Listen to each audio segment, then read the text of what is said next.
ഇത് ഒരു കാര്യം ചോദിച്ചോട്ടെ, കൊടി വെച്ച് കെട്ടിയ വണ്ടി കൊണ്ടുവരുന്ന അല്ലെങ്കിൽ കൊടി വെച്ച് കെട്ടി ആശുപത്രി കോമ്പൗണ്ടിൽ കൊടി വെച്ച് കെട്ടിയിട്ട് പൊതിച്ചോറ് കൊടുക്കാൻ പാടില്ല. രക്തം കൊടുക്കേണ്ടതിന് സാറ് പറയോ? നാളെ ഇനി ആക്രി നിരോധിക്കുമോ എന്ന് ഞങ്ങൾക്ക് പേടിയുണ്ട്. കാരണം ഞങ്ങൾ ആക്രി പറക്കിയിട്ടാണ് കോവിഡ് കാലം മുതൽ പുതിയൊരു മോഡൽ ഉണ്ടാക്കിയത്.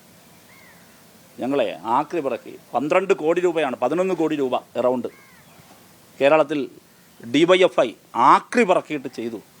വയനാട്ടിൽ ദുരന്തബാധിതരെ സഹായിക്കാൻ 100 വീടുകളുടെ പണം കണ്ടെത്തിയത് DYFI ആക്രി പറക്കിയിട്ടാണ്.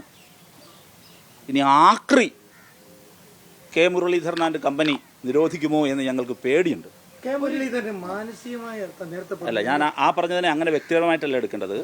എൻ്റെ സ്റ്റേറ്റ്മെൻറ്റ് വളരെ ക്ലിയറാണ്. അത് വ്യക്തിപരമായി ഇതിനെ അങ്ങനെ ചുരുക്കരുത്. അതിൻ്റെ കാരണം എന്നറിയാം, ഇതിന് രാഷ്ട്രീയമല്ലാന്നേ. ഇതിൻ്റെ പ്രശ്നം എന്ന് വെച്ചാൽ ഇത് വളരെ ക്ലിയറാണ്. മനുഷ്യരായ ഒരാൾക്കും ഇതിനെ എതിർക്കാനാകില്ല.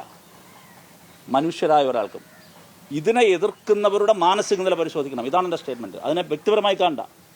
അത് വളരെ വളരെ വളരെ പ്രാധാന്യത്തോടു കൂടി തന്നെ ഉത്തരവാദിത്തോടെ തന്നെ പറയുന്നതാണ്. 1. 2, ഞങ്ങളിതിനെ അദ്ദേഹം ഇത് പറഞ്ഞങ്ങനെ ഭീഷണിപ്പെടുത്തി നിർത്തുന്ന സംവിധാനമൊന്നുമില്ല. ഞങ്ങളിത് ആദ്യം ഡിസൈൻ ചെയ്യുമ്പോൾ നിങ്ങൾ മനസ്സിലാക്കണം. ഞങ്ങളിത് ഡിസൈൻ ചെയ്യുമ്പോൾ ഞങ്ങളൊരു ചർച്ച വന്നു. തുടക്കത്തിൽ ഈ പൊതിച്ചോറ് കൊടുക്കുമ്പോൾ ഇത് മുടങ്ങാൻ പാടുണ്ടോ?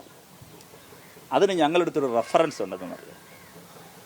ഈ പൊതിച്ചോറ് ശേഖരിക്കാൻ നിൽക്കുന്ന ഞങ്ങളുടെ ചെറുപ്പക്കാരുണ്ടല്ലോ, ഇന്നത്തെ ദിവസം ഉത്തരവാദിത്തമുള്ള ഒരു കമ്മിറ്റി, ആ കമ്മിറ്റിയുടെ ഭാരവാഹി അന്ന് ഈ പൊതിച്ചോറ് ശേഖരിക്കുന്നു. ഓക്കെ, അന്ന് അതിലൊരാൾ മരണപ്പെട്ടു പോയാലും, ഞങ്ങളെടുത്ത റെഫറൻസാണ്, അതിലൊരാൾ മരണപ്പെട്ടു പോയാലും ബാക്കിയുള്ള സഹാക്കൾ പൊതിച്ചോറ് കൊണ്ട് കൊടുക്കണം. ഞങ്ങളിത് എടുക്കുമ്പോൾ ഇങ്ങനെ ആകുമെന്ന് ഞങ്ങൾ കരുതിയിട്ടല്ല എടുക്കുന്നത്. അതിൻ്റെ പ്രാധാന്യത്തെ അടയാളപ്പെടുത്താനാണ്. ഓണത്തിന് മുടങ്ങില്ല, ക്രിസ്മസിന് മുടങ്ങില്ല, പെരുന്നാളിന് മുടങ്ങില്ല, തിരുവനന്തപുരത്ത് ആറ്റുകാൽ പൊങ്കാല ദിവസം മുടങ്ങില്ല, തിരഞ്ഞെടുപ്പ് വിജയത്തിൽ പരാജയത്തിൽ ഒന്നും മുടങ്ങില്ല, ഹർത്താൽ ബന്ദ് മുടങ്ങില്ല. അതിൻ്റെ പ്രാധാന്യത്തെ അടയാളപ്പെടുത്താൻ പറഞ്ഞതാണ്. പക്ഷേ തൃശ്ശൂരിൽ സനൂപ് എന്ന് പറയുന്ന ഞങ്ങളുടെ ഒരു DYFI സഖാവ് കൊല്ലപ്പെട്ടു. അന്ന് അവൻ കൂടി പൊതിച്ചോറ് ശേഖരിച്ച് തിരിച്ചു പോകുമ്പോഴാണ്, അവൻ്റെ കമ്മിറ്റിയാണ് പൊതിച്ചോറ് കൊടുക്കേണ്ടത്, കൊല്ലപ്പെട്ടു. ഇതന്ന് അറിഞ്ഞിട്ട്, അന്ന് സ്റ്റേറ്റ് സെക്രട്ടറിയാണ് ഞാൻ, DYFIയുടെ അന്നത്തെ തൃശ്ശൂർ ജില്ലാ സെക്രട്ടറി PB ബിനോബിനോട് ആദ്യം പറഞ്ഞൊരു കാര്യമുണ്ട്, നാളെ പൊതിച്ചോറ് വിതരണം മുടങ്ങരുതെന്നാണ്. ഞാൻ ശ്രീ കെ മുരളീധരൻ ഓർമ്മപ്പെടുത്തുകയാണ്, തൃശ്ശൂരിൽ മെഡിക്കൽ കോളേജ് കോമ്പൗണ്ടിലെ മോർച്ചറിയിൽ ആ പൊതിച്ചോറ് ശേഖരിച്ചവരിൽ ഒരാളായ സനൂപിൻ്റെ മൃതശരീരം പോസ്റ്റ്മോർട്ടം ടേബിളിൽ കിടക്കുമ്പോൾ തൊട്ടപ്പുറത്ത് കറുത്ത ബാഡ്ജ് കുത്തി അവൻ കൂടി ശേഖരിച്ച പൊതിച്ചോറ് DYFI വിതരണം ചെയ്യായിരുന്നു.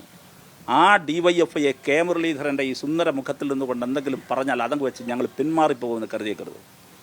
ഞങ്ങൾക്ക് കമ്മിറ്റ്മെൻറ്റ് ഞങ്ങൾ നടത്തുന്ന പ്രവർത്തനത്തോടാണ്, ഈ നാട്ടിലെ ജനങ്ങളോടാണ്. ഞങ്ങൾക്ക് പൊതുകെട്ടിത്തരുന്ന പ്രാർത്ഥനാനിരതമായ മനസ്സുമായി പൊതുകെട്ടിത്തരുന്ന ജനങ്ങളിലെ ആ മനുഷ്യരോടാണ്. അതിൽ രാഷ്ട്രീയമല്ല, മനുഷ്യൻ്റെ വിശപ്പേ ഉള്ളൂ. ആ വിശപ്പ് മാറ്റാൻ ഞങ്ങൾ ഇറങ്ങും, ഞങ്ങൾ കൊടുക്കും.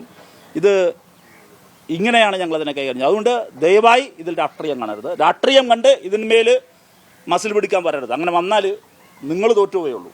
ഞങ്ങളിൽ നിന്ന് പിന്മാറിയേക്കും എന്ന് കരുതരുത്. അത് ഞങ്ങളങ്ങനെ ചെയ്യും.